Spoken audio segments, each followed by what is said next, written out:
ॐ पूर्णम् अदः पूर्णम् इदं पूर्णात् पूर्णम् उदच्यते पूर्णस्य पूर्णम् आदाय पूर्णम् एव अवशिष्यते।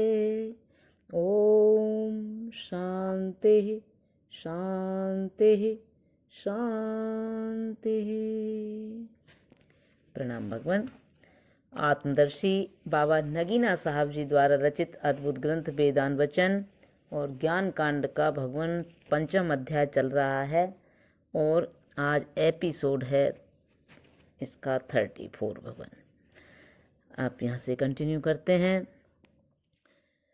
हम पिछले अध्याय में सिद्ध कर चुके हैं कि आँख देखती है, कान सुनता है, नाक सूंघती है, जिह्वा चखती है, बाक बोलता है, हाथ पकड़ता है, पांव चलता है और यह सब व्यापार उनका अंतर्ज्योति रूप आत्मा के कारण होता है।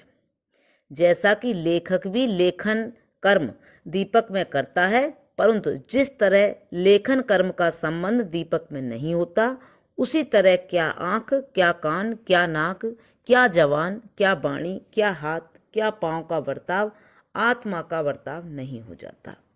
वरन यह तो देखता हुआ नहीं देखता, सुनता हुआ नहीं सुनता, वह बोलता हुआ नहीं बोलता, वह पकड़ता हुआ नहीं पकड़ता, वह चलता हुआ नहीं चलता, जैसे कि वह गिलास लाल हुआ भी लाल नहीं होता। फिर भूख प्यास भी प्राणों का गुण है, क्योंकि वही अन्न पचाने वाले हैं। जब देह अपनी गति में ढीला है यानी वो पिघलता है, तो उसके बदले वह प्राण अन्न और जल की आवश्यकता पाते हैं और उसे पाकर पिघलाहट का बदल करते हैं। यद्यपि यह प्राणों का बर्ताव भी उसी आत्मज्योति के प्रकाश में होता है, किंतु उसी तरह वह आत्मज्योति में प्रवेश नहीं पाते जैसे मदिरा की लाली गिलास में, वरन भूख में भी तृप्त और प्यास में तृषा रहित अवस्था है। इसी तरह शोक, लोभ, क्रोध, कृपा, काम, पवित्रता, खेद, प्रेम, आनंद, दुख, परिश्रम, शत्रुता सब दिल की तरंगें हैं और निस्संदेह यह भी उसी आंतरिक अर्थात आत्मज्योति के कारण दिल में तरंगें मारते हैं, किंतु दिल की मौजें हैं, कुछ आत्मा में लगावट नहीं पाते। वह तो इन सब का देखने वाला साक्षी यानी गवाह है। कर्म कांड में वह जो साक्षी होता है वह विपक्षी नहीं हो जाता।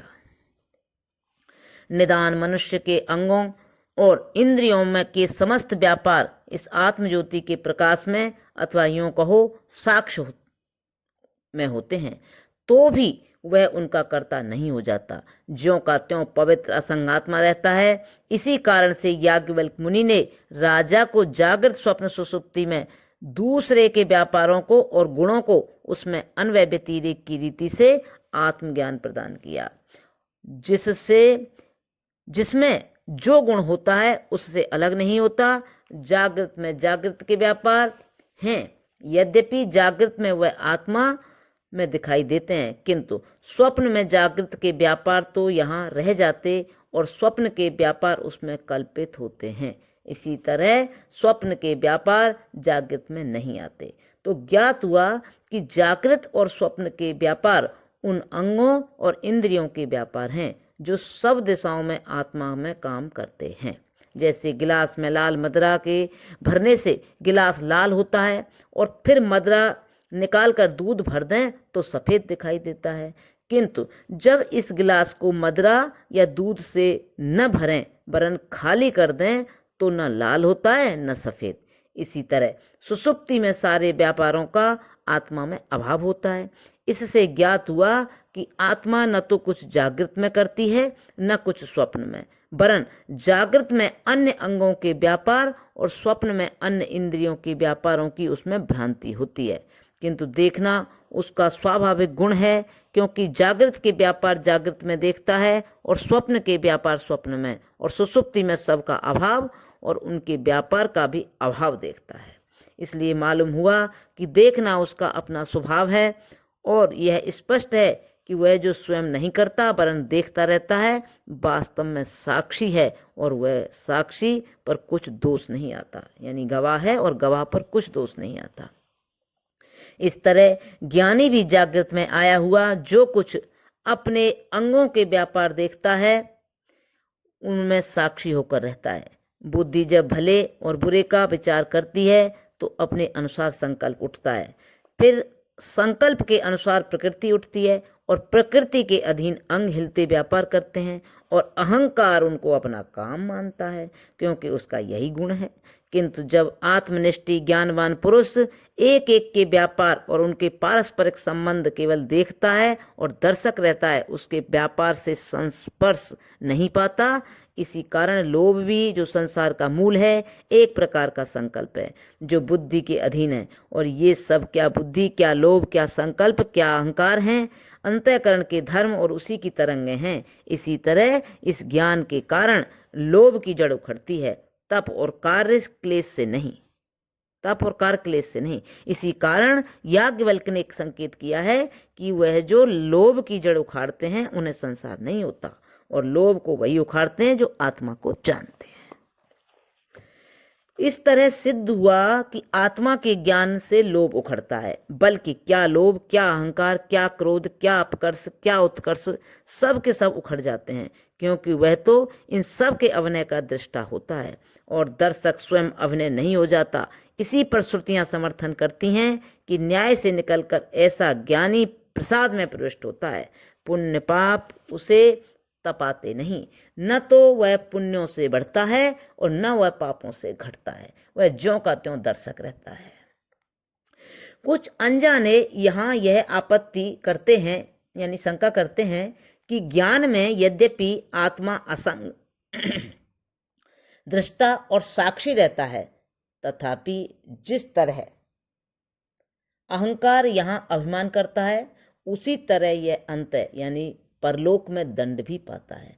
तो यह आपत्ति उनकी ठीक नहीं, क्योंकि भेद की बात यहाँ यह है कि ऐसा ज्ञानी जब तक जीवित है उसके अंग और इंद्रियां चित्रों के समान हो जाती हैं, और मृत्यु में ये उसी ज्योति में उसी प्रकार लय हो जाती हैं, तथा आदिदैविक इंद्रियां उसमें उसी तरह भर जाती हैं। जिस तरह एक जगह की वायु गलती है तो समस्त वायु वहां आ जाती है, इसलिए उसको उत्क्रांति या प्रलय नहीं होती, वरन ईश्वरीय माया के व्यापार उसमें उसी तरह कल्पित होते हैं जैसे जीवन में अध्यात्म इंद्रियों के ये व्यापार कल्पित होते हैं।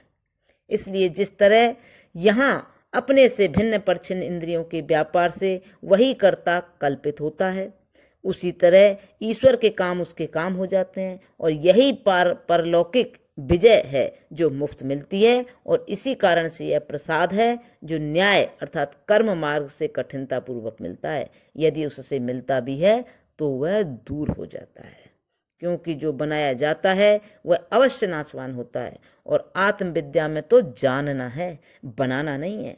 इसके कारण से जो यह विजय है अविनाशी है, और न्याय अर्थात कर्म मार्ग में बड़ा परिश्रम, बड़ा समय, बड़ी आयु, बड़ी मजदूरी की आवश्यकता है, और फिर भी नित्य नहीं।